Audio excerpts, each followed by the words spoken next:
வணக்கம் ஜெயஹிந்த். இன்னைக்கு நம்ம சேனல்ல இந்தியாவுடைய இராணுவத்தில் ஒரு மிக முக்கியமான குண்டுக்கு EOI அப்படின்னு சொல்லக்கூடிய எக்ஸ்பிரஷன் ஆஃப் இன்ட்ரெஸ்ட் அப்படின்றத DRDO கொடுத்துருக்காங்க. இதை MK Mac 84 ரக பாம்ஸ் அப்படின்னு சொல்லுவாங்க. இதோட ஒரு குண்டோட எடை அப்படின்றது 1000 கிலோ. இப்போ சடனா இதுக்கான தேவை ஏன் வருது, இந்தியா இதில் ஏன் தன்னிறைவு பெறணும் அப்படின்றத மிக முக்கியமான ஆய்வு வீடியோ இது. ஃபுல்லாக பாருங்க. இப்போ இந்த இடத்துல ஆப்ரேஷன் சிந்தூரில் இந்தியா நடத்திய தாக்குதல் அப்படின்னு பார்த்தீங்கன்னா நம்ம ஸ்கால்ப், மீட்டியார் மற்றும் பிரம்மோஸ் ரக ஏவுகணைகளை அதிகமாக நம்ம பயன்படுத்தணும். இப்போது ஸ்கால்ப், மீட்டியார் இது எல்லாமே வெளிநாட்டிலேருந்து நம்ம இம்போர்ட் பண்ணுறது. பிரம்மோஸ் இந்தியா ரஷ்யாவுடைய கூட்டு தயாரிப்பு. அதோடைய வாரட் அப்படின்றது கிட்டத்தட்ட 300 கிலோ வரைக்கும் நம்ம வச்சு அதை தாக்கிறதுக்கு அனுப்பிச்சோம். இதில் குறிப்பாக மே 10ஆம் தேதி காலையில் நாம் அவங்களுடைய அந்த கிரானா ஹில்ஸ் பேஸையும் பக்கத்தில் இருக்கக்கூடிய விமான ஓடுதளத்தையும் தாக்கணும் தான் நம்ம பார்த்தோம். ஒரு 30 மீட்டர் வட்டத்துக்கு கிட்டத்தட்ட ஒரு 20 அடி 30 அடி ஆழத்துக்கு ஒரு மிகப்பெரிய ஒரு தாக்கத்தை அது ஏற்படுத்துச்சு. அந்த ரன்வேவை யூஸ் பண்ணுறதுக்கு மீண்டும் சரி செய்கிறதுக்கு பாகிஸ்தான் கிட்டத்தட்ட 7 மாத காலம் எடுத்துக்கிட்டாங்க. ஸோ அந்த ரன்வே ப்ராக்டிக்கலாக விமானத்துக்கு பயன்பட முடியாமல் போகுது. இது மாதிரி மொத்தம் 31 விமானத்தளங்கள் பாகிஸ்தானில் இருக்குது. அதில் பார்த்தீங்க அப்படின்னா கிட்டத்தட்ட 12 நம்ம குறி வச்சு தாக்கணும். அதன் பிறகு தான் பாகிஸ்தான் மண்டிட்டு சரண்டர் ஆனாங்க அப்படின்றதும். ஸோ இதில் கிடைக்கக்கூடிய பாடம், இப்போ அமெரிக்கா மற்றும் ஈரானோட யுத்தத்தில் இந்தியா ஆய்ந்து கவனிச்சதில் என்ன ஒரு முக்கியமான இதுவும் பார்க்குறோம் அப்படின்னா, ஹெவி லோடு, அதாவது அடுத்த ஒரு செயல்பாட்டுக்கே வர முடியாத அளவுக்கான தாக்கத்தை ஏற்படுத்தக்கூடிய ஒரு வீரியம் கொண்ட குண்டு அப்படின்றது தேவை. இதுதான் நம்ம 1000 kg 1 டன் அளவுக்கான பாம்ஸை நம்ம இது பண்ணுறோம். இப்போ இந்த இடத்துல இந்தியன் ஏர்ஃபோர்ஸ் நம்ம விமானப்படையோடைய ஒரு தேவையாக ஹெவி வார்ஹெட் அப்படின்ற அந்த தேவை அப்படின்றத உணர்ந்து இந்த இடத்துல இதை நம்ம கொண்டு வரோம். ஸோ ஒன்று வெடிகுண்டு, இன்னொன்று அதை துல்லியமாக தாக்குதல் நடத்தக்கூடியது. ஸோ ஸ்பைஸ் பாம்ஸ் அப்படின்னு சொல்லக்கூடிய இஸ்ரேல் கிட்ட நம்ம வாங்கின அந்த கிட் அப்படின்னு பார்த்தீங்கன்னா சாதாரணமாக இருக்கக்கூடிய குண்டு. அது எங்கே நம்ம எய்ம் பண்ணுறோமோ அங்கே குத்து மதிப்பாக போய் விழும். அக்யூரேட்டாக துல்லியமாக இந்த பில்டிங் தான் வேணும், இந்த ஓடுகளம் தான் வேணும், ப்ரிசிஷன் மியூனிஷன் தேவை அப்படின்னா அதை கைட் பண்ணுறதுக்கான கிட்டு மற்றும் அதை துல்லியமாக போய் தாக்கிறதுக்கான அந்த கைடன்ஸ் சிஸ்டம் அது வேணும். அது தனியாக நமக்கு இப்போ கிடைக்கிது. ஸோ எதில் வேணாலும் இந்த குண்டை நம்ம அந்த எந்த குண்டில் வேணாலும் இந்த கிட்ட பொருத்தி துல்லிய தாக்குதலை இந்தியாவால் நடத்த முடியும். ரெண்டாவது, நம்மக்கிட்ட ஏர் ஃப்ரேம்ஸ் 2 வகையாக இருக்குது. ஒன்று ஃப்ரெஞ்ச் ரக ஏர் ஃப்ரேம்ஸ், இன்னொன்று ரஷ்ய தயாரிப்பு ஏர் ஃப்ரேம்ஸ். இதில் ரெண்டுத்துலேயுமே தாங்கக்கூடிய அளவுக்கு, ஏன்னா இந்த அளவுக்கு எடையை தூக்கிக்கிட்டு போகக்கூடிய அந்த விமானம், அந்த ஏர் ஃப்ரேம் அதை லான்ச் பண்ணுறதுக்கான சிஸ்டம்ஸ் எல்லாமே தேவைப்படும் போது இந்த 1000 kgக்கு கௌரவ் கிளைட் பாம் அப்படின்ற பேரை வச்சுருக்காங்க.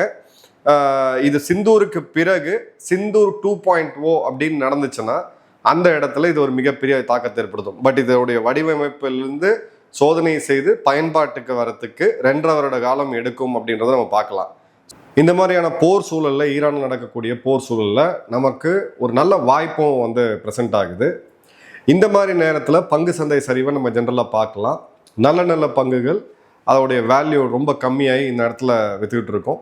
நல்ல ஸ்ட்ராட்டஜி பண்ணுறவங்க ஸ்டாக் மார்க்கெட்டில் அப்படின்னு பார்த்தீங்கன்னா இந்த விலை வீழ்ச்சி நடக்கும்போது தான் அவங்கள போய் பங்குகளை வாங்குவாங்க. அது உயர்ந்துட்டு இருக்கும்போது போய் வாங்குறது பெரிய அளவுக்கு லாபத்தை தராது. பட் எல்லாராலையும் இதை பண்ண முடியுமா அப்படின்னா கண்டிப்பாக பண்ண முடியாது. எக்ஸ்பீரியன்ஸ் ஃபண்ட் மேனேஜர்ஸால் மட்டும்தான் பண்ண முடியும். அப்படிப்பட்ட ஒரு நியூ ஃபண்ட் ஆஃபரை தான் இப்போ நம்ம பார்க்க போகிறோம். அப்படிப்பட்ட இந்தியாவுடைய டாப் 50 அண்டர் வேல்யூட் கம்பெனிஸில் முதலீடு பண்ணக்கூடிய ஒரு NFO வாய்ப்பு இதை வந்திருக்கு. இதை நடத்துறது அப்படின்னு பார்த்தீங்கன்னா கனரா HSBC லைஃபோட BSE 500 enhanced value 50 index fund. இதை பற்றி நீங்கள் இன்னும் டீட்டெயில் தெரிஞ்சுக்கணும் அப்படின்னா நம்ம டிஸ்கிரிப்ஷனில் இருக்கக்கூடிய லிங்க்கை பாருங்கள், இல்லை கமெண்ட்டை பாருங்கள். அதில் கால் பண்ணிங்கன்னா அவங்க கால்லேயே எக்ஸ்பிளைன் பண்ணுவாங்க. இல்லை எனக்கு இது நேரில் யாராவது எக்ஸ்பிளைன் பண்ணணும் அப்படின்னா அவங்க ஏஜென்ட்டை கூப்பிடலாம், அவங்க நேர்லேயே தமிழில் கூட எக்ஸ்பிளைன் பண்ணுவாங்க. இதோடைய கடைசி நாள் அப்படின்றது ஏப்ரல் 15. இன்னும் 9 நாட்கள் தான் இருக்குது. நீங்கள் இப்போ இந்த NFOட இண்டெக்ஸை பார்த்தீங்கன்னா இது CAGR 30.5% வரைக்கும், அதே மாதிரி 25.8% லாஸ்ட் 5-7 வருஷம் இது ரிட்டர்ன்ஸ் கொடுத்துருக்கு. இப்போ நீங்கள் பேங்கை கம்பேர் பண்ணிங்கன்னா 5 to 6% வரும். ஸோ இதுலேருந்தே தெரியும் நமக்கு இது எவ்வளோ அதிகமான ரிட்டர்ன் கொடுக்குது அப்படின்ட்டு. இதோட என்ஏவி அப்படின்றது 10 ரூபாயிலிருந்து ஆரம்பிக்குது. நம்ம எவ்வளோ இன்வெஸ்ட் பண்ணுறோமோ அதுக்கு 120 மடங்கு தேவையான லைஃப் இன்சூரன்ஸையும் கொடுக்குறாங்க. உதாரணத்துக்கு நம்ம 10,000 ரூபா நம்ம இன்வெஸ்ட் பண்ணணும் அப்படின்னா 10,000 × 120 அளவுக்கான லைஃப் இன்சூரன்ஸ் கவரும் இதில் கிடைக்குது. 2.5 லட்சம் வரைக்கும் இதில் பண்ணக்கூடிய முதலீட்டுக்கு, ஆண்டுக்கு 2.5 லட்சம் வரைக்கும் இதில் பண்ணக்கூடிய முதலீட்டுக்கு வருமான வரி விலக்குமே இதில் இருக்குது அப்படின்றத பார்க்குறோம். இப்போ என்ஆர்ஐஸ் இருக்கீங்க, நீங்கள் மாதம் 18,000 முதலீடு பண்ணுறீங்க அப்படின்னா 2 கோடி அளவுக்கு உங்களால் வந்து ஒரு சேமிப்பு வந்து கொண்டு வர முடியும். இதில் மிக முக்கியமாக கவனிக்க வேண்டியது 5 வருஷம் லாக்இன் பீரியட் இருக்குது. ஸோ 5 வருஷத்துக்கு நீங்கள் இந்த பணத்தை எடுக்க முடியாது. ஸோ அந்த தூரத்துக்கு எவ்வளோ என்னால் முதலீடு பண்ணணும் அப்படின்றத கால்குலேட் பண்ணி அந்த அளவுக்கு மட்டுமே இதில் வந்து இன்வெஸ்ட் பண்ணணும். ஸோ இதோடைய டேட்டு ஏற்கனவே சொன்ன மாதிரி ஏப்ரல் 15, இன்னும் 9 நாட்கள் இருக்குது.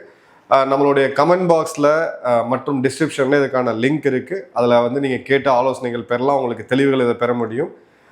இல்லை அந்த ஜஸ்ட் சிம்பிளாக அந்த QR கோடை ஸ்கேன் பண்ணிங்கனாலே உங்களுக்கு இதுக்கான டீட்டெயில்ஸ் எல்லாமே தெரியும். ஸோ இப்போ மினிஸ்ட்ரி ஆஃப் டிஃபென்ஸ் MOD இதுக்கான EOI வந்து கொடுத்துருக்குறாங்க. மொத்தம் 1000 குண்டுகளுக்கான EOI கொடுத்துருக்காங்க. இதில் பார்த்தீங்க அப்படின்னா இதில் ஒரு 600 குண்டுகள் அப்படின்றது ரஷ்யா மற்றும் அதாவது ரஃபேல் மற்றும் சுகோய் 30 MKIன்னு சொல்லக்கூடிய 2 வகையான விமானங்கள்லையும் கொண்டு வரத்துக்கான செயல்பாட்டை கொண்டு வரத்துக்கான இதை கொடுத்துருக்காங்க. ரொம்ப அக்ரெசிவான டைம்ல 2 வருஷத்துக்குள்ள வரணும் அப்படின்னு சொல்லிட்டு.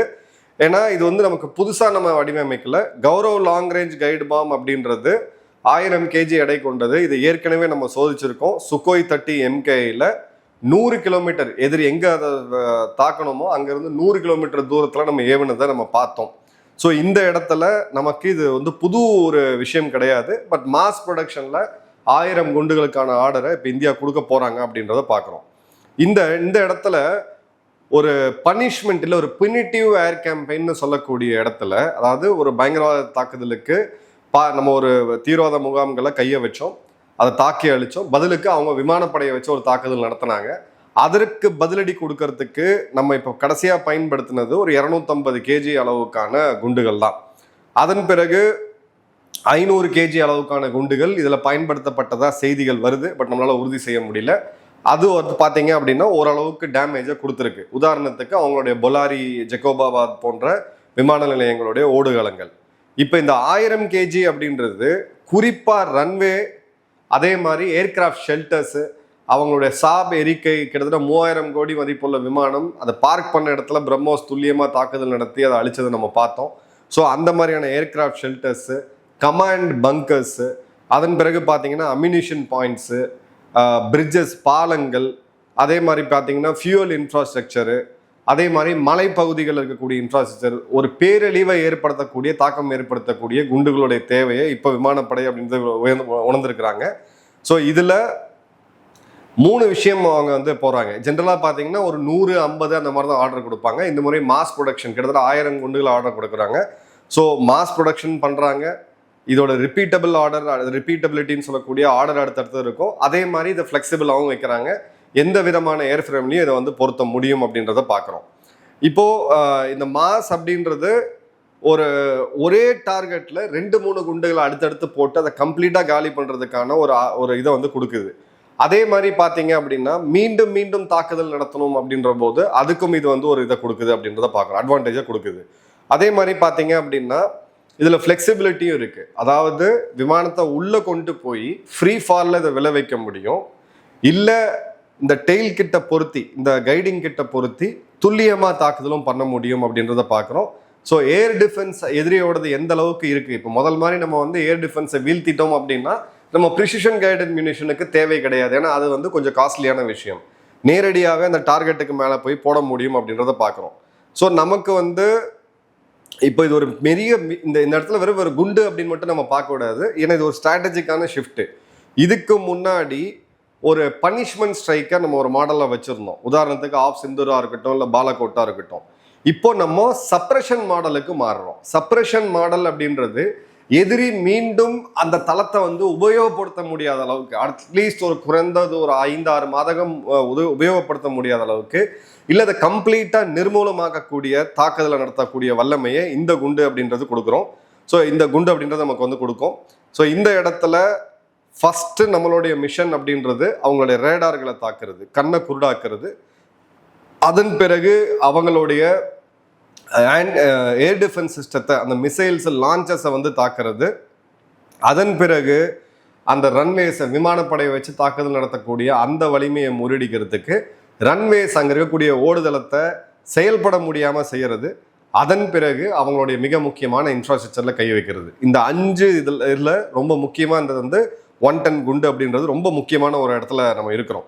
இப்போது நம்ம சைனாவையும் பாகிஸ்தானையும் கம்பேர் பண்ணோம் அப்படின்னா, இந்த ஹெவி பாம், அதாவது இந்த 1000 kg அளவுக்கான இந்த பாம் அப்படின்றது சைனாவில் பார்த்தீங்க அப்படின்னா மெச்சூர், அதாவது கைடு பாம் கிட்ஸ்ன்னு அவங்க தனியாகவே செஞ்சு வச்சுருக்கிறாங்க.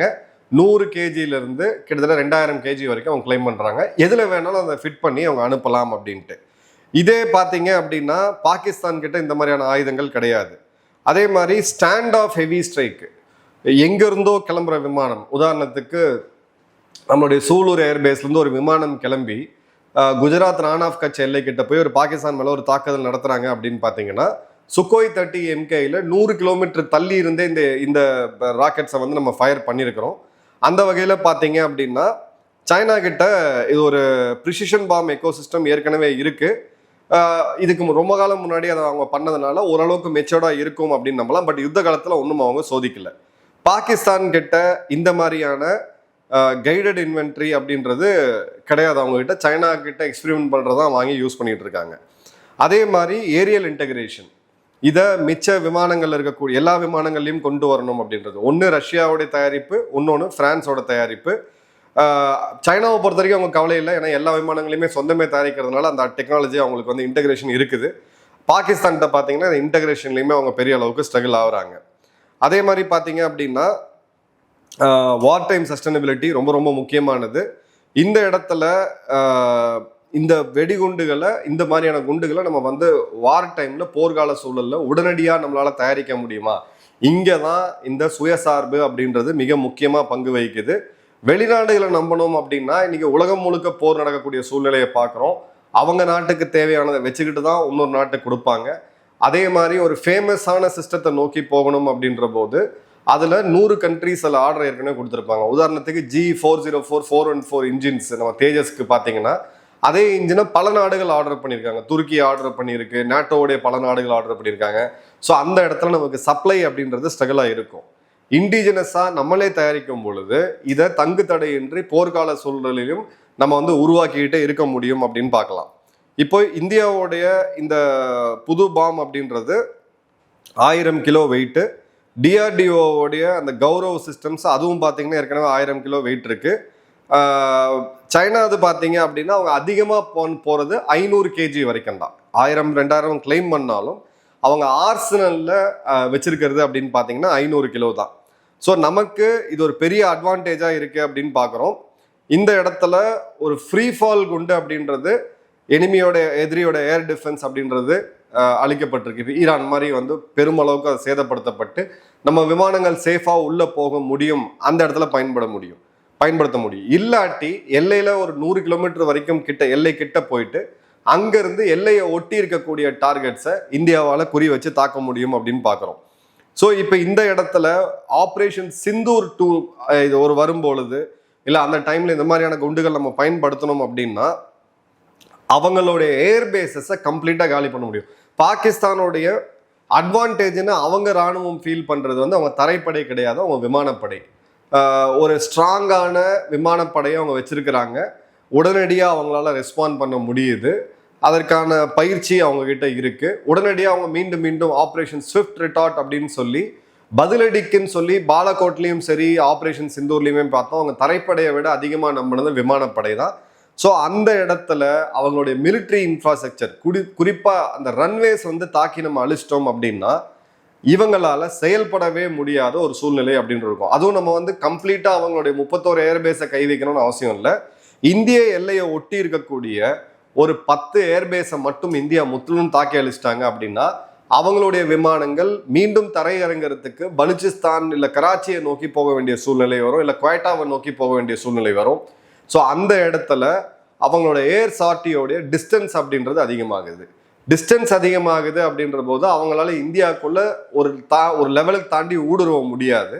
ரெண்டாவது, தூரத்துல இருந்து ஒரு விமானம் டேக் ஆஃப் ஆகும்போது அது இந்திய ரேடார்களுடைய கண் பார்வையிலிருந்து தப்ப முடியாது. நமக்கு ரியாக்ஷன் டைம் அதிகமா இருக்கும். நம்மளுடைய S-400 போன்ற சிஸ்டம்ஸை பயன்படுத்தி அதை இந்தியாவால் ஈஸியாக வீழ்த்த முடியும். இதுதான் இதில் இருக்கக்கூடிய மிக முக்கியமான ஸ்ட்ராட்டஜிக் அட்வான்டேஜ் அப்படின்றத பார்க்குறோம். அதே மாதிரி பார்த்தீங்கன்னா சைனா அவங்களுக்கு வந்து ஹெவியாக பேக் பண்ணுறாங்க. இந்த இடத்துல நமக்கு இன்னொரு நாட்டை நம்பி இருக்கக்கூடாது. ஆஃப் த ஷெல்ஃப் பல நாடுகள்கிட்ட இருக்கு. அமெரிக்காவே இது இந்தியாவுக்கு ஆஃபர் பண்ணாங்க. பட் நமக்கு வந்து ஏன் இது ரொம்ப ரொம்ப முக்கியம் அப்படின்னு பார்த்தீங்கன்னா, இந்த கைடிங் கிட்டு நம்ம இன்னும் இஸ்ரேல்கிட்ட தான் வாங்கிட்டு இருக்கோம். இல்லை ஜேடாம் மாதிரியான கிட்ஸை நம்ம இஸ்ரேல்கிட்ட தான் வாங்கிட்டு இருக்கோம். பட் நமக்கு சுகோய் 30 MK, ரஃபால் மற்றும் மிராஜ், ஈவன் ஜகுவாரில் பார்த்தீங்கன்னா கூட இந்த அளவுக்கு எடையுள்ள குண்டை நம்ம சுகோயில் சோதிச்சிட்டோம் ஏற்கனவே. ரஃபேலுக்கு அது உண்டான கேப்பபிலிட்டி இருக்குது. நமக்கு ஒரு பெரிய அட்வான்டேஜை வந்து கொடுக்குது அப்படின்றத பார்க்குறோம். ஏன்னா இந்த இடத்துல 1000 குண்டுகள் அப்படின்றது இது வந்து சும்மா போய் தூக்கி போட்டு வர குண்டு கிடையாது. ரொம்ப ஸ்பெசிஃபிக்கான பர்பஸுக்கு நம்ம பயன்படுத்த போகிறோம். ஸோ அந்த வகையில் 1000 அப்படின்றது ஒரு சரியான ஒரு இன்வென்ட்ரியாக வந்து இருக்கும். ஸோ இப்போது ஆப்ரேஷன்ஸ் இது வந்து உடனடியாக பயன்பாட்டுக்கு வரப்போகிறது கிடையாது. 2.5 வருஷம் 2028 மிட்ல தான் இந்த பாம் அப்படின்றது இருக்கும். பட் நம்ம மிக முக்கியமாக கவனிக்க வேண்டியது, இன்னைக்கு உலகத்தில் நடக்கக்கூடிய யுத்தங்கள்ல இருந்து நம்ம பாடங்கள் என்ன கற்றுக்குறோம் அப்படின்றதான். அந்த பாடம் தான் உக்ரைன் ரஷ்யா போரில் இந்தியாவுடைய மிலிட்ரி அப்சர்வர்ஸ் நிறையா அங்கேருந்து கற்றுக்கிட்ட பிறகு தான் ட்ரோன் வார்ஃபேரில் அனுபவமே இல்லாத இந்தியா ஆப்ரேஷன் சிந்தூர் டைமில் 100க்கும் அதிகமான ட்ரோன்ஸையும் கிட்டத்தட்ட 50க்கும் அதிகமான பேலஸ்டிக் ரக ஏவுகணைகளையும் ஒன்று கூட இந்தியா மேலே தாக்காமல் நம்ம சுட்டு வீழ்த்த முடிஞ்சது. ஸோ அந்த வகையில் ஈரான் இஸ்ரேல் போகிறப்பயுமே அமெரிக்கா பயன்படுத்திய MOAB, மதர் ஆஃப் ஆல் பாம்ஸ்ன்னு சொல்லக்கூடிய 2000 பவுண்டு எடையுள்ள அந்த குண்டுகளை இப்போ இந்தியா தயாரிக்க ஆரம்பிக்கிறாங்க. இந்த தயாரிப்பு இதோடைய வல்லமை அப்படின்றது நமக்கு நிச்சயமா ஒரு பெரிய அட்வான்டேஜை கொடுக்கும். உங்க கமெண்ட் சென்டர் கமெண்ட் பாக்ஸ்ல போடுங்க. நன்றி, வணக்கம், ஜெயஹிந்த். இப்போ நம்ம இந்த சப்ஜெக்டை பார்க்கும்போது ஒரு விஷயம் உங்களுக்கு நான் வந்து சொல்லியிருந்தேன், ஒரு வாய்ப்பு வந்திருக்கு. கனரா பேங்க் HSBC-யோடைய இந்த புது NFO இதற்கான கடைசி தேதி ஏப்ரல் 15. இன்னும் 9 நாட்கள் தான் இருக்கு. டிஸ்கிரிப்ஷன்ல இருக்கக்கூடிய லிங்க் இல்லை கமெண்ட் பாக்ஸ்ல இருக்கக்கூடிய அந்த கமெண்ட்டை பாருங்க. இல்லைன்னா ஜஸ்ட் சிம்பிளா அந்த QR கோடை ஸ்கேன் பண்ணுங்க. இதை பற்றியான கம்ப்ளீட் டீட்டெயில்ஸ் உங்களுக்கு கிடைக்கும்.